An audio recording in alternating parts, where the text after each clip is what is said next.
Hello there, everybody. How you doing? Okay, we're back today talking a little bit again about Scottish independence, Brexit, and that sort of stuff. Um, obviously, the recent elections, the UK voted in the Conservative Party, the Tories, Boris Johnson being the Prime Minister, and they're definitely going to get their Brexit done, and that's going to happen. Okay. Congratulations to the Conservative Party and to those who were pro Brexit. Congratulations. You're on your way. Having said that, um, I think there are other implications in this. And I think they're being minimized in some ways. Or there's some inflammatory parallels being drawn, as you'll see in this video, as I'm going to show. So there's some really weird things going on, but I'm going to start out by saying, number one, that congratulations to the Conservatives and the Tories there in Westminster and in the UK, and the fact that they're going to finally get their Brexit. Congratulations. Now moving forward, you're going to have to deal with the fact that you have a fragmented kingdom. And that needs to be acknowledged. Because what I see is an attempt to gloss over it. But you can't ignore the fact that 48 out of 59 seats in Scotland are now held by SNP. Now, I want to say this for those who might think that I am a cheerleader for the SNP. I'm not necessarily a cheerleader for the SNP. There's things about the SNP that don't sit well with me. Number one, they're socialist. They're kind of socialist policy. Not really a fan of it. Not really a fan of the really overtly socialist policy. The socialist programs, however, that they are implementing, I believe, are doing very well. I believe that they are doing a lot of good things for Scotland, and I can't deny that. So when it comes down to it in the end, my respect for the SNP really comes from the fact that even though I don't necessarily agree with everything that they stand for, I think they are respectable. They are talking the talk and they're walking the walk. And I'll show some of what I mean by that in this video as well. They are improving things there in Scotland, as you'll hear me say later on, even though they're not in control of the purse strings in Westminster. But what they do get for funding, they use it very effectively for the benefit of the Scottish people, which I think is to their credit. See, and the other thing that I respect above all else is being classy and remaining classy and being classy and and unafraid and let me just talk about that for a second, because to give you an idea of what I mean, let's talk about the UK Prime Minister Boris Johnson, and let's talk about the Scottish First Minister Nicola Sturgeon. Okay, during the election process, all the main party leaders were going on Good Morning Britain. Right, and so as they're going on these shows, it's interesting because Jeremy Corbyn went on that Good Morning Britain. He spoke with them. We saw Nicola go on, and she spoke with them, and she was very, she's just very impressive in her way she carries herself, and she's smart and she's sharp, and she's just, she makes a lot of sense, even under fire or under the gun or even with some unfriendly maybe questions, and so things like that. She's got great composure. So what I'm getting at with all of this and pointing this out about the SNP is that we have right now the Conservatives there in Westminster are not popular in Scotland. And this recent election has shown that. They kicked out many of the conservatives. They kicked out even Lib Dems and voted in SNP in Scotland because they are not really happy with the Tories and the conservatives. And the reason why that is because essentially, when it comes down to it, would be the Brexit thing. And well, before I get to that, the other thing I want to point out is that you see the leaders like that coming out and being openly questioned by, Good Morning Britain and everything. But what did we see from Boris Johnson, the leader of the Conservative Party? We saw him go hide in a fridge when Good Morning Britain came to him. So that's the kind of poise and class that you're going to get from Boris. And so that's why I say it's going to add to the whole thing, where when you have classy leaders like Nicola Sturgeon, and you have the SNP and the Scottish Parliament doing great things over in Scotland, which I'll be showing you later in this video. They're doing things, pretty well, with what they got, and so it's interesting. You say what you want about the SNP, which you're going to see somebody in here in this video basically compare them to the Nazis, which is interesting. But so you're going to see here where the SNP has been doing good things. They've been being classy. They're not hiding from reporters in fridges. You know what I mean? They're just they feel like they're on the side of right, and that they just need to continue to put the Scottish people first. And I think if that's what they continue to do, I think that it's going to work out successfully for them, because the more and more I see, people in the UK, like the gentleman we're going to see here in this video, who is a historian. I've watched many of his shows about history there in the UK, England, and all that sort of stuff, and in Europe.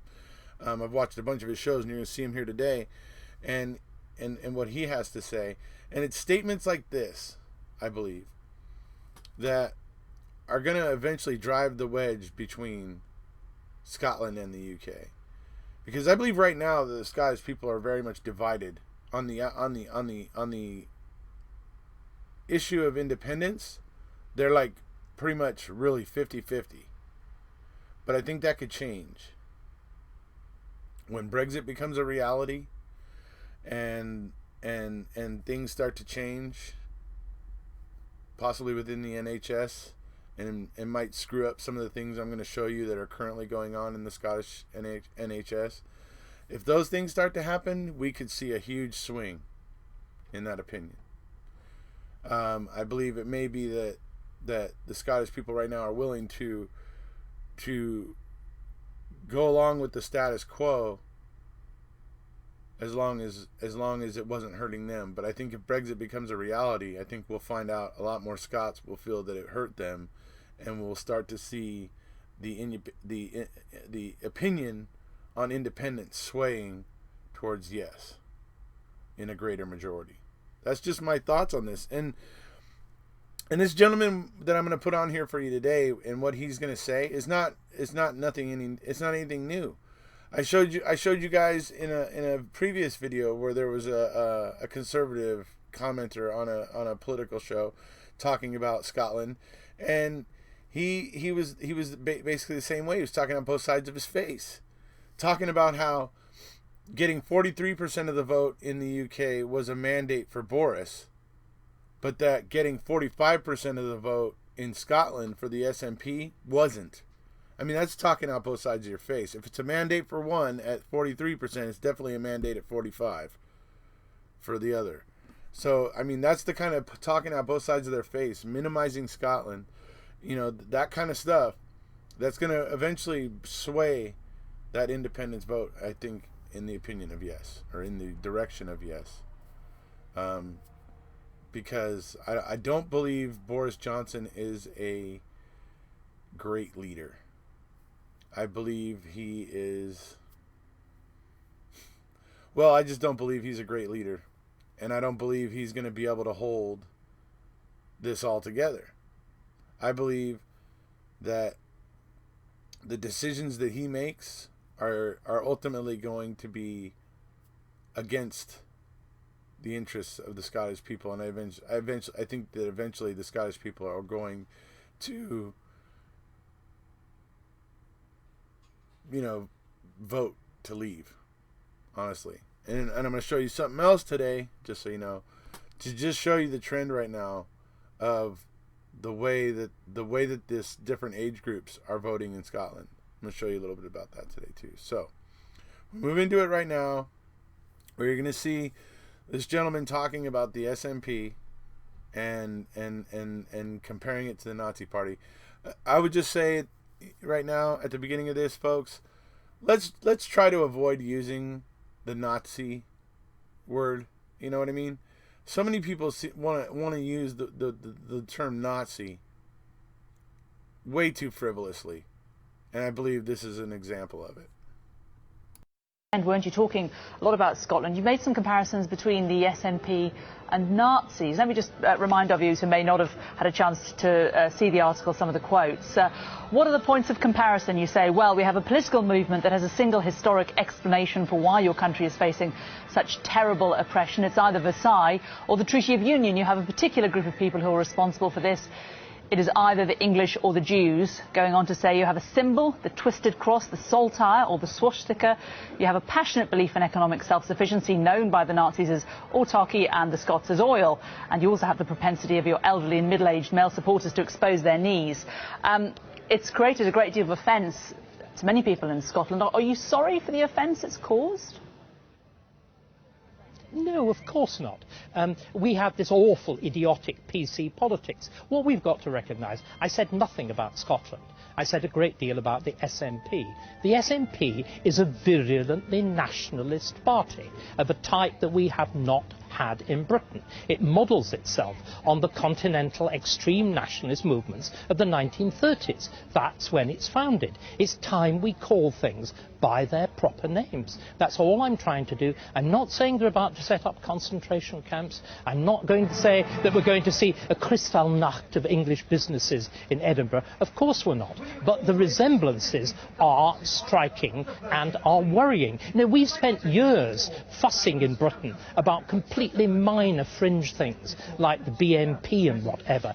They are nothing compared with the Scottish Nationalist Party, which has seized control of the whole country and is pushing this kind of radical agenda. They talk about civic nationalism. The word civic is merely a fig leaf, or perhaps bearing in mind that it's Scotland, a jockstrap. Okay, so right here I would actually like the opinion of any Scots that might be watching this. What did you think of his comment right there about, well, maybe because it's Scotland, it's a jockstrap instead of a fig leaf? I'd like to hear. I don't know. I'm not sure. I'm thinking maybe there's something there I personally am not aware of, that I don't understand the statement that he's making. So I'd like to hear the opinions of Scots of what they think he meant right there. So, all right, moving on. You say they seized control. 50% of the population voted for them. Yes, of course. But, sorry, lots of people have voted for very unpleasant leaders. I shan't mention the word Hitler. I mean, democracy doesn't always get it right. But comparing the saltire to the swastika, that's not the SNP symbol, the saltire. It's the symbol of Scotland. It's the national symbol. Sorry. The saltire, of course it is. The saltire is, of course, a national symbol. It's the flag of St Andrew. I do know these things, but it has been appropriated by the SNP in a very particular way.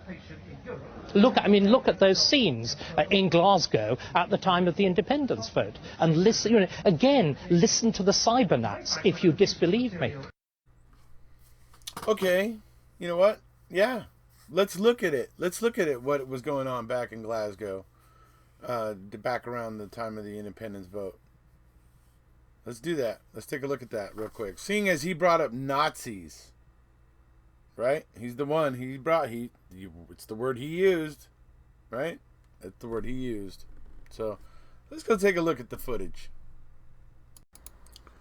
Okay, so this is from Glasgow at the time of the independence vote. As you can see on the left side, you see a lot of the blue and red flags, the British flags. And on the right side, you see more of the blue and white Scottish flags. You see the police had to get there and they had to hold back the left side, the Unionists. And I just want to point out something right there, folks. You see these gentlemen here, how they shot their arms out and are holding their arms out like this with straight hands? Now, I just want to remind everybody that that previous commenter we just heard was talking about the SNP, associating the SNP with Nazis. But look at what the Unionists are doing right there. So I just wanted to point that out.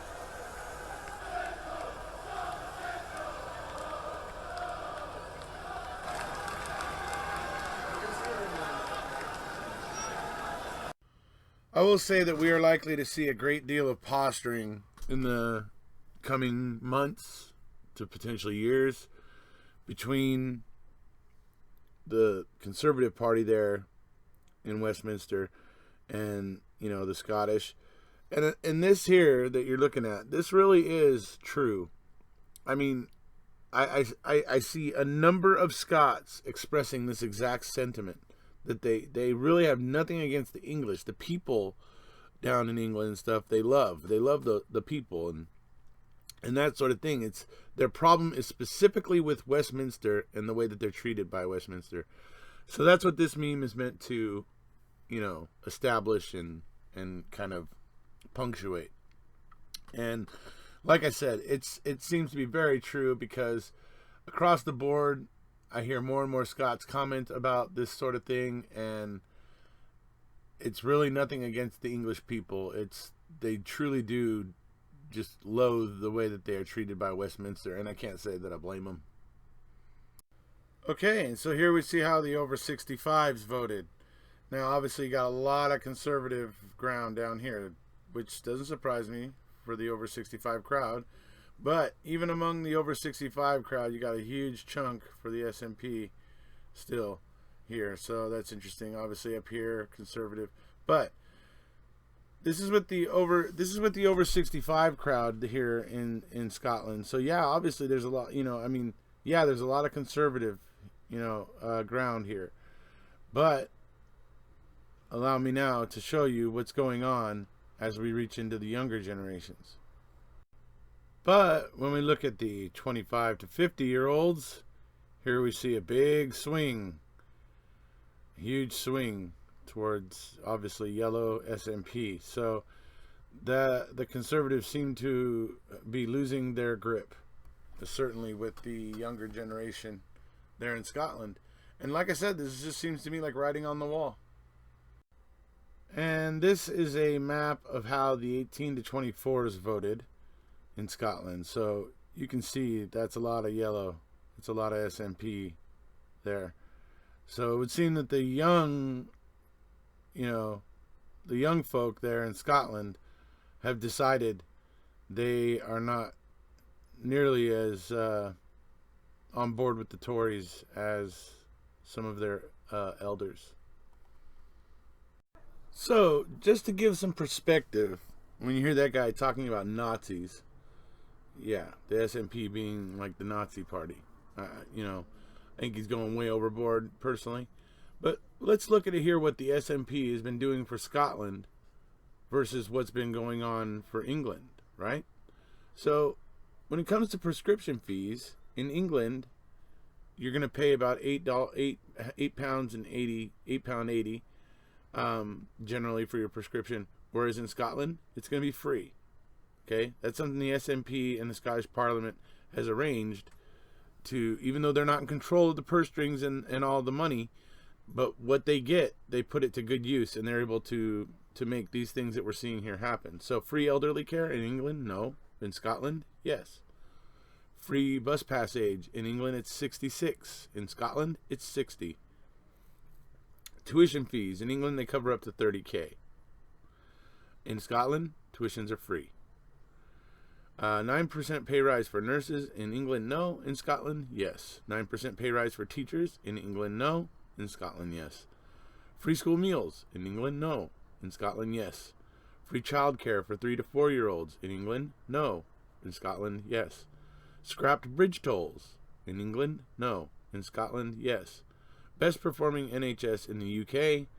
England, no. Scotland, yes.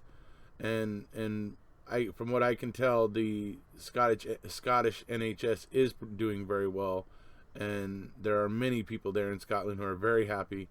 With the fact that they don't have to pay for their prescriptions. That if they go into the doctor, they don't have to worry about the crippling cost of the prescriptions that they may need to, manage their conditions and stuff. So it's a huge, huge boon for many people there in Scotland. So I know that's a big deal just on its own.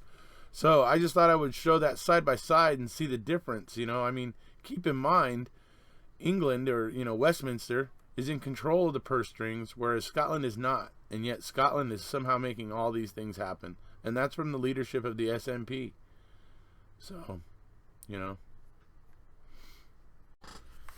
So ultimately, for me, when it comes down to it in the end, is that Scotland has clearly shown that they are not on board with what's happening in Westminster. And as much as Westminster and some of those, some of the politicians that you'll see, even like the historian we just saw earlier in this video, will try to minimize, they'll try to, claim the SNP as like Nazis, like make that correlation and do things like that. But the fact is that the people of Scotland voted against the Tories. That's what they were doing. They were voting against the Westminster government that they do not feel is serving them. And that's what's happened here. If you don't believe that, if you believe that this is somehow the Scottish National Party taking over the country, as that historian we just heard said, then look at what happened in Ireland in this election. How are you going to explain that then? Ireland now elected a majority of nationalist MPs. What, are you going to blame that on the SNP too? You're going to blame that on the SNP being Nazis? So like I said, there's a wind blowing. There's a clear trend here where we can see that the younger generations in Scotland are just not amused with the government in Westminster, particularly the Tories. And that's what's being shown here. And the more, see, this is why I worry, because I don't think Boris Johnson's a good enough leader to be able to hold this together. I think he's going to badly mishandle this, and it's going to end up being, a nightmare. I hope it's not, but I don't believe that Boris Johnson is the type of leader that's going to be able to handle this gracefully. I just don't. And that's unfortunate. But like I said, as you can see from the way that the young people voted versus the way that the elderly population voted, you can see there's a definite change going on in Scotland, and they are not amused with the Westminster government. So another interesting thing that I thought was very interesting, many people, if you ever watch Westminster proceedings and stuff, you'll know that for recently they got rid of John Bercow. He was the previous Speaker of the House, and lots of people like him. I did. He impressed me very much with the fact that he was very fair-minded and did his job, in a very fair way. And I was always impressed by him. But he was snubbed by Boris Johnson recently. He's now the first Speaker of the House ever, I guess, that wasn't given an honor, upon leaving office. And that was because Boris Johnson didn't decide to give him one. And so that's interesting, but that guy is really cool. I love him. He actually, watching the proceedings in Westminster, I actually got the idea that he was one of the good guys. And so, it was a shame that he was snubbed by the current PM, in my opinion. So, but wanted to tip my hat to him. Thought he was really great. Thought he was a good guy. And I do hope he moves on to bigger and better things and has good things happen for him. So, alrighty, like I said, there's a wind blowing. You don't believe me? Just look at what happened in Northern Ireland, where they voted in primarily, nationalist MPs. It's all because these folks, I believe, do not believe in Westminster, and they do not believe that Westminster has their best interests at heart. And I believe that is why we saw the vote go that way. So, just my opinion. And like I said, these tactics that are currently being used to minimize Scotland and the SNP and the independence referendum and all that sort of stuff, I think is only going to end up working against the agents who are employing those tactics, honestly. So, all right, that's about it for today, folks. If you haven't already, please hit subscribe. We'll see you.